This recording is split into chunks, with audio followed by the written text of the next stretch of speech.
patria hay un monte, en mi patria hay un río. Ven conmigo, la noche al monte sube, el hombre baja al río. Ven conmigo. ¿Quiénes son los que sufren? No sé, pero son míos. Ven conmigo. No sé, pero me llaman y me dicen sufrimos. Ven conmigo. Y me dicen tu pueblo desdichado, entre el monte y el río, con hambre y con dolores, no quiere luchar solo, te está esperando, amigo.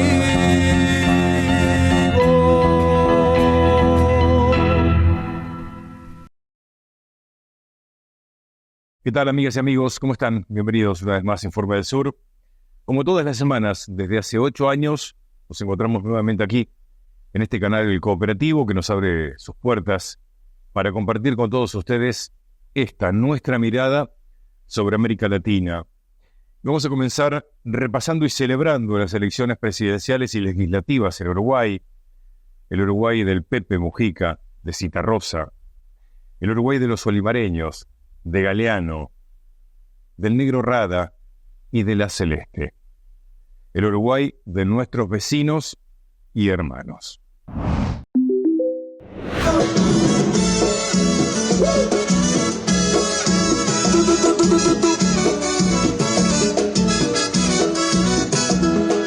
Dame tu palabra, yo te doy la mía.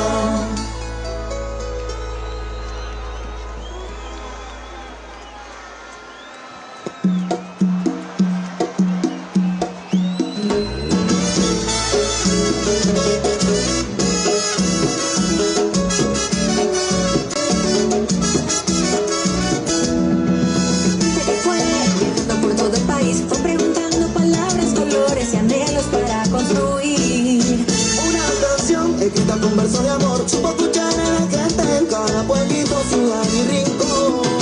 Dame tu palabra, yo te doy la mía. Vamos a pintar el cielo. Las elecciones en Uruguay, por supuesto, arrojaron el resultado de que habrá segunda vuelta en la elección de presidente. Y nosotros aquí vamos a compartir el análisis del senador Daniel Cayani respecto del comportamiento del Frente Amplio. En este momento recibimos al senador y senador electo Daniel Cayani del Frente Amplio MPP. ¿Qué tal? Bienvenidos, buenos días. Buenos días, Bienvenido. gusto estar con ustedes y con los televidentes. Tentado de empezar por lo sectorial, porque la votación de la 609 fue muy importante, pero primero una consideración general del resultado que tenemos hasta el momento.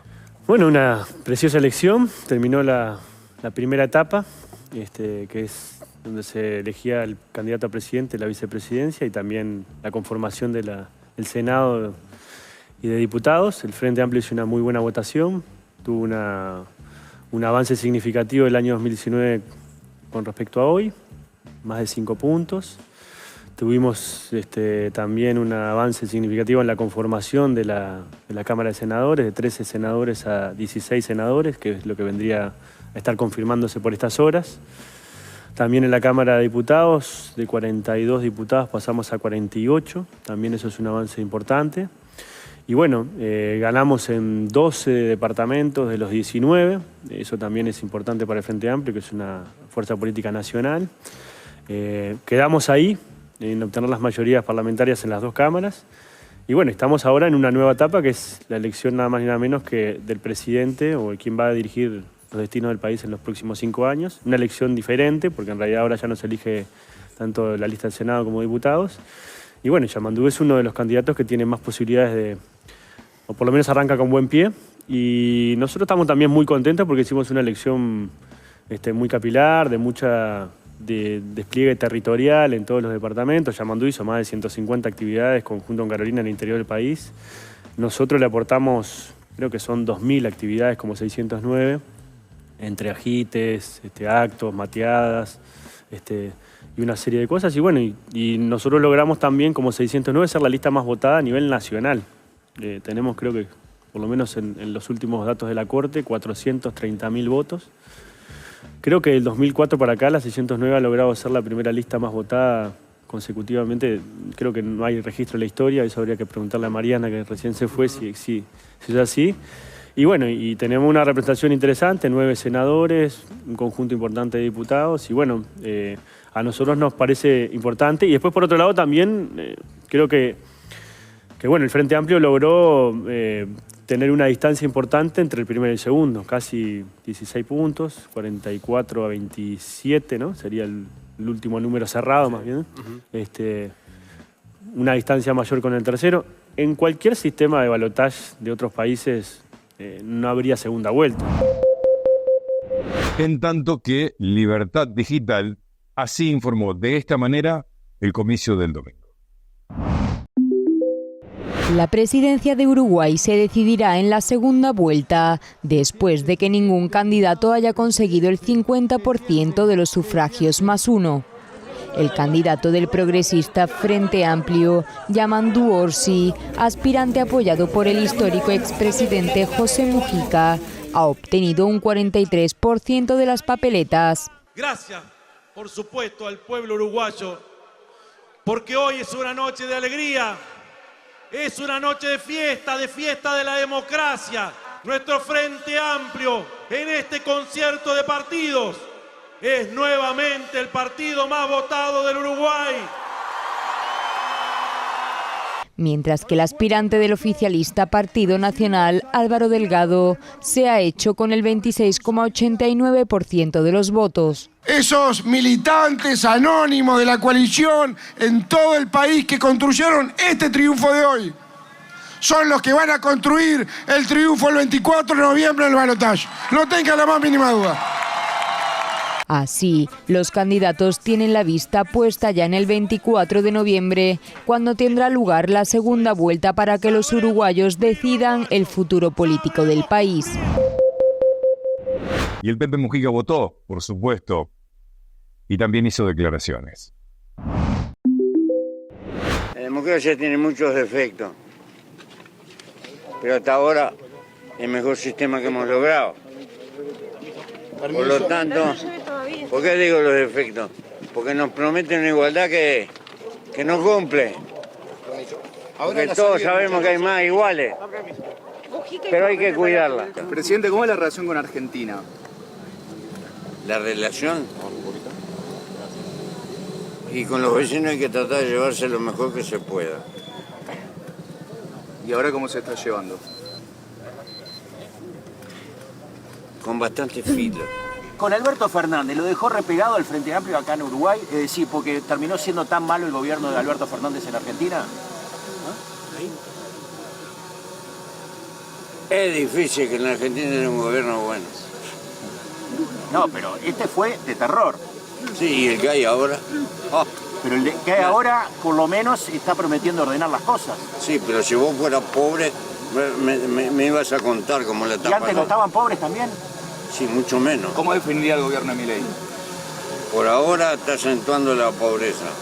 Mañana capaz que reacciona. Pero por ahora hay más pobres que antes. Nos vamos a la pausa escuchando a Yamandu Orsi, el candidato ganador del Frente Amplio. Somos un gran país, en el que nadie aquí es más que nadie. Un país que tiene que crecer gracias al esfuerzo y el trabajo y buscar todos los días que nadie, absolutamente nadie, quede rezagado, que nadie se nos quede atrás. Por eso queremos ganar. Nuestros símbolos resumen lo que somos. Y nuestro himno nacional nos convoca 16 veces a un compromiso ético. Y ese compromiso es: sabremos cumplir, uruguayos, sabremos cumplir con trabajo, con justicia, con igualdad, con seguridad y con libertad. Así sea, falta poco. a redoblar y a generar ese país de unidad que tanto queremos. Porque somos muchas partes y un todo a la vez. Nos estamos viendo, falta poco, triunfaremos. Gracias.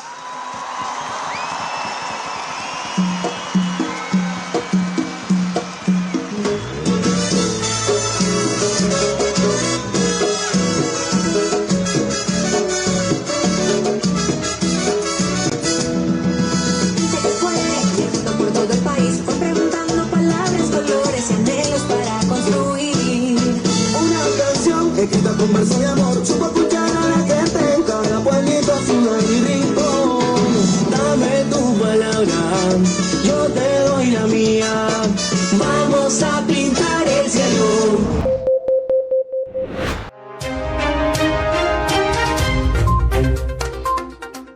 Abrimos este segundo bloque contándoles que terminó el encuentro de los países que conforman el grupo de los BRICS. Ustedes recuerdan que Argentina había solicitado el ingreso. Posteriormente ingresó y cuando asumió el actual presidente Javier Milei retiró este pedido. Bueno, vamos a ver un informe de la televisión francesa. Vamos a empezar hablando justamente de Rusia y el cierre de la edición de la cumbre del grupo de los BRICS. Ya estuvimos analizando este tema a nivel geopolítico, pero ahora lo vamos a hacer a nivel económico y para eso invitamos a Luis Méndez aquí en el estudio. Luis, ¿qué tal? Bienvenido. Muchas gracias, Jorge, un placer. Contanos un poco de esta cumbre que nos dejó en términos económicos. Una cumbre calificada como exitosa por el presidente ruso Vladimir Putin, quien durante la exigente y última jornada tuvo conversaciones con algunos mandatarios de manera bilateral. Precisamente Putin sostuvo un encuentro con el presidente boliviano Luis Arce y desde allí, además de calificar la cumbre como exitosa, destacó que cada vez más la voz de la asociación se escucha en el mundo. Por otro lado, Putin destacó la importancia que el grupo cuente con una plataforma de inversión principalmente para su país, China, India y el nuevo miembro Arabia Saudita. Además señaló que el banco BRICS, que calificó como pequeño, todavía ha financiado alrededor de 100 proyectos por el orden de los 33.000 millones de dólares. Putin fue consultado al respecto a lo que es el sistema de pago de los BRICS. Esto dijo. Por ahora no tenemos previsto crear un sistema propio de pagos. Nos basta con lo que ya tenemos, pero necesitamos tiempo para tomar todas las decisiones pertinentes a nivel administrativo. Uno de los principales obstáculos es el problema de los pagos. Por eso vamos a seguir el camino del uso de monedas nacionales. Es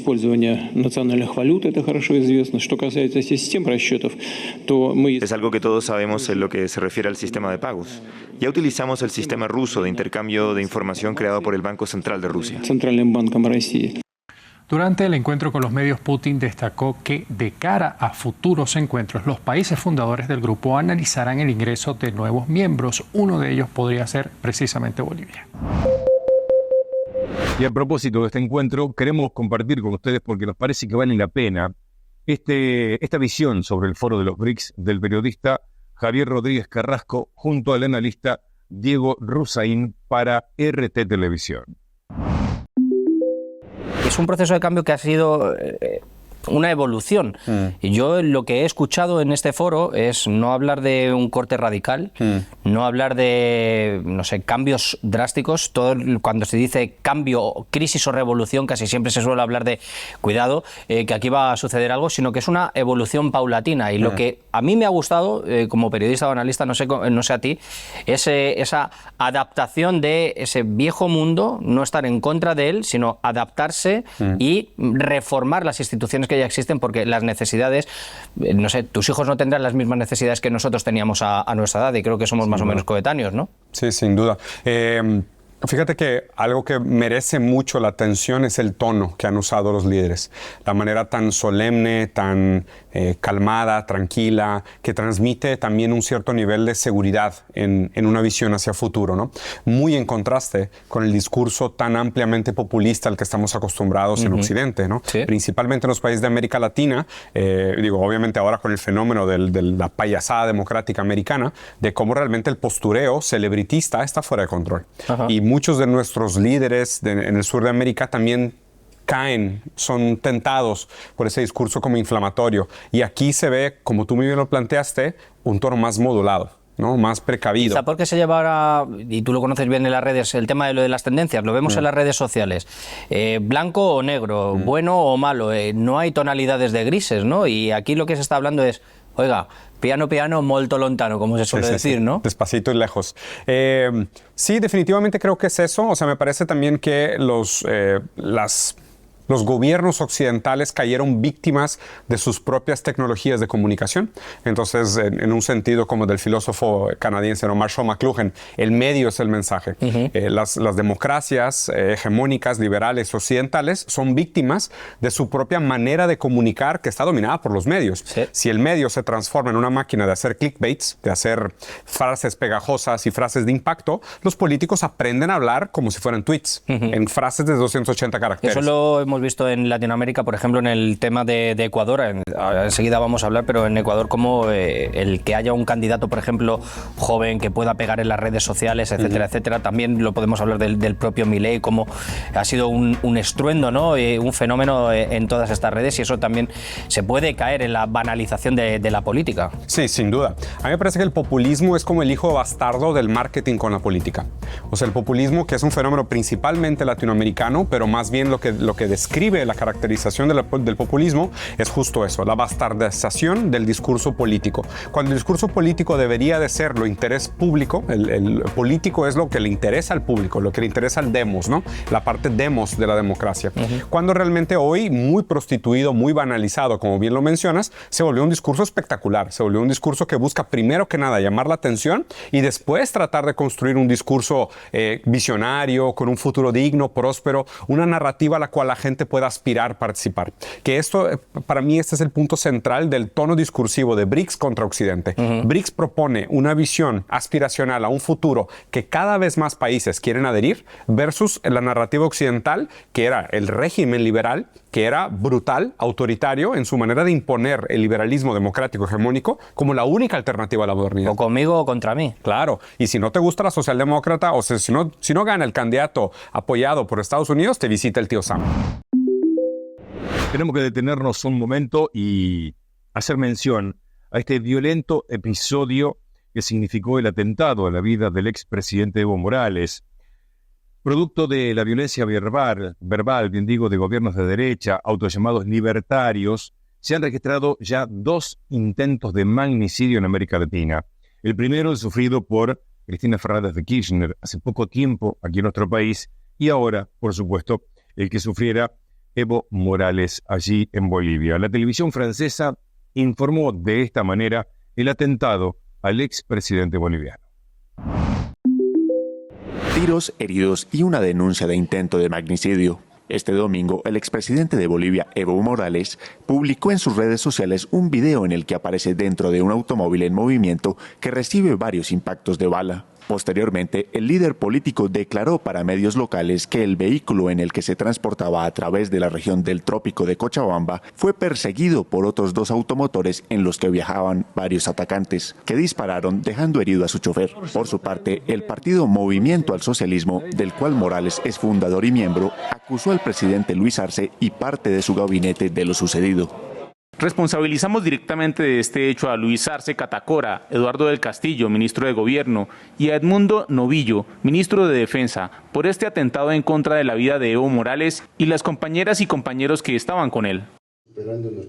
El presidente Arce hizo un llamado a la calma y aseguró que se investigará lo acontecido con todas las garantías. El ejercicio de cualquier práctica violenta en la política debe ser condenada y esclarecida. No es con la búsqueda de muertos que se resuelven los problemas ni con especulaciones tendenciosas. Por eso, ante la denuncia del expresidente Evo Morales de un presunto atentado contra su vida, he instruido una inmediata y minuciosa investigación para esclarecer este hecho. Las reacciones internacionales no tardaron en llegar. Los presidentes de Colombia, Venezuela, Cuba y Honduras expresaron su solidaridad con el líder indígena. El expresidente anunció en su cuenta de X que denunciará lo ocurrido ante la Comisión Interamericana de Derechos Humanos y además aseguró en otra publicación que las Fuerzas Armadas estarían involucradas en los hechos. Por su lado también, el periódico El País de España se hizo eco de este atentado y lo informó de la siguiente manera. Están disparados. Mira, está herido él. Entramos, nos estamos cercando, jefe. Jefe, estamos cercando. No puede ser. A las llantas van a disparar. A las llantas van a disparar. Bala a la llanta, se ha quedado y cambiado de llanta. Estamos llegando a Chinato. Son ellos. Ya pararon los surtidores. ¿Qué tienen ustedes? No, pero no su consejo, vamos a pasar. Así que la trampa está herido en la cabeza. No, están aquí. Chútalo. Pero sí, baja y se sube corriendo.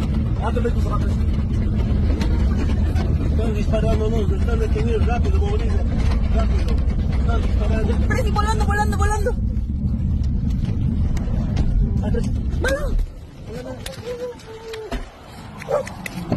¡Súbeme tú, pastillo!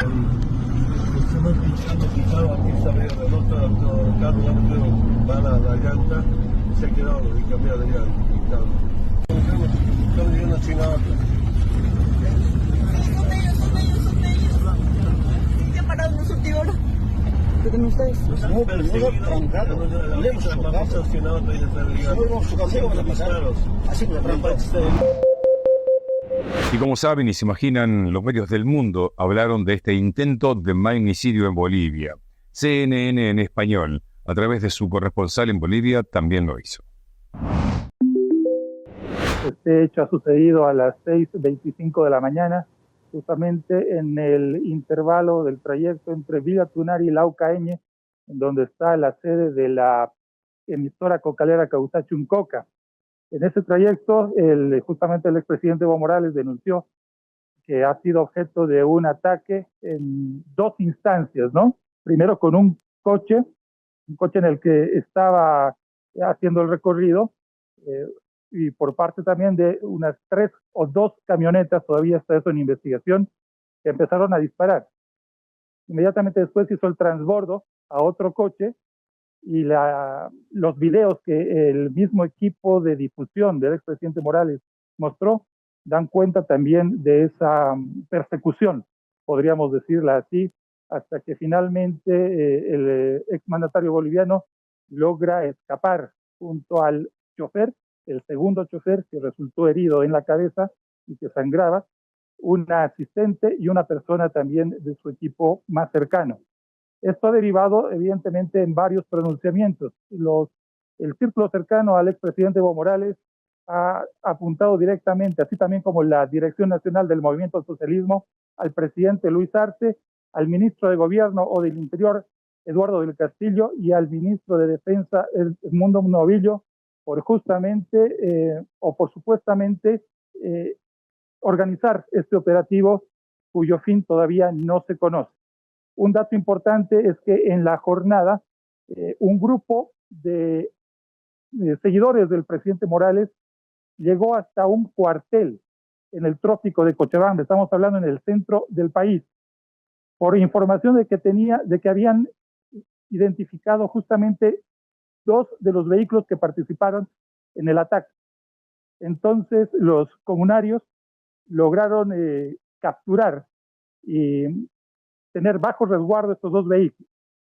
En tanto, el señor Carlos Romero, que fue ministro justamente de gobierno del expresidente Morales, ha dicho de que van a recurrir a instancias internacionales y han pedido la verificación, la veeduría de los organismos internacionales para que este asunto pueda ser investigado.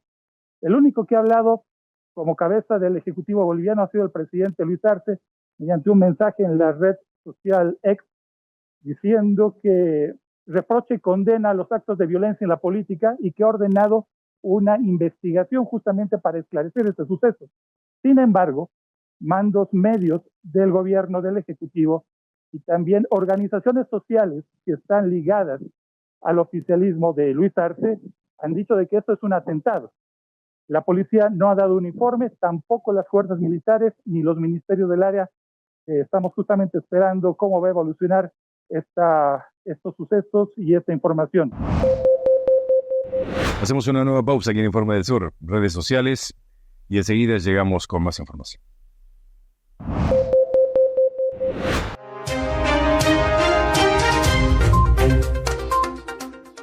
Abrimos este tercer bloque y nos vamos a ocupar, por supuesto, con lo que sucede y sucederá en las próximas elecciones en los Estados Unidos. Todo lo que pasa allí trae consecuencias y repercusiones en este lado de América, en todos los países de nuestra región. Este año, Carmen, como ya hemos analizado en programas anteriores, es el año de mayor actividad electoral en la historia de la humanidad. Pero de todas las elecciones, de las más de 70, casi 80 elecciones a nivel del mundo, en más de 60 y tantos países, la del 5 de noviembre en Estados Unidos es la madre de todas las elecciones. Y es la madre de todas las elecciones por, yo diría, 4 cuestiones fundamentales. Número 1, es una elección totalmente inédita en la historia política electoral de Estados Unidos, por las características de Trump, por las características de Harris, por todo lo que ha venido sucediendo, por los atentados, etcétera, por la renuncia de Biden a la candidatura, etcétera, etcétera. Segundo, es una elección claramente donde es muchísimo lo que está en juego. No es solamente un cambio de gobierno, de los demócratas, los republicanos, o de la continuidad de los demócratas. Acá hay cuestiones de fondo muy importantes que tienen que ver incluso con la propia democracia norteamericana. Y tercero, es una elección que viene acompañada de una enorme tensión política que ya viene desde el año 2020, porque Trump perdió y no reconoció. Hay más de un 34-35% de norteamericanos que siguen pensando que Trump fue el que ganó la elección y se la robaron.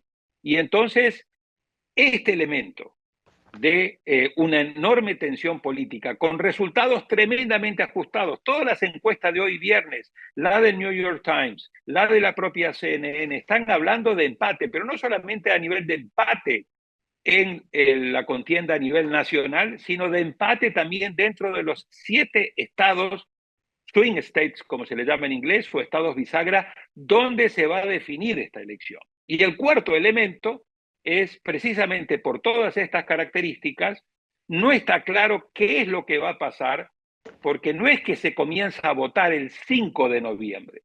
Ya se está votando en 47 estados, ya han votado más de 30 millones de ciudadanos en Estados Unidos y creo que van a seguir votando por encima de la media de lo que se votó hace 4 años, y con una elección a su vez presidencial que es indirecta, no es una elección directa como estamos acostumbrados en América Latina, se hace a través de un colegio electoral, lo cual puede llegar a ocurrir, como en efecto sucedió cuando compitió Hillary Clinton con Trump, de que uno de ellos gane el voto popular y después pierda en el colegio electoral. Así que están todas las condiciones puestas para un proceso electoral extremadamente complejo y tenso. Ahora, en el tema de economía, por eso yo hablo de economía y hablo de inflación, la economía de Estados Unidos, esta semana se reunió el Fondo Monetario Internacional y el Banco Mundial, y dijeron, la economía de Estados Unidos marcha perfecto, está creciendo al 2.8%, la inflación está llegando a su objetivo meta, cercano al 2%, y está haciendo un aterrizaje suave porque no se está destruyendo mucho empleo. Así que, desde el punto de vista macroeconómico, Estados Unidos está en una muy buena situación económica. Y hasta aquí, como siempre, nuestra mirada sobre América Latina. Muchas gracias a todas y a todos. Nos encontramos la semana que viene. Y recuerden que el sur también existe. Lo canta Joan Manuel Serrat. Con su ritual de acero, sus grandes chimeneas, sus sabios clandestinos, su canto de sirena, sus cielos de neón, sus ventas navideñas, su culto de Dios Padre y de las... La Pampa, el destino original. Conocela.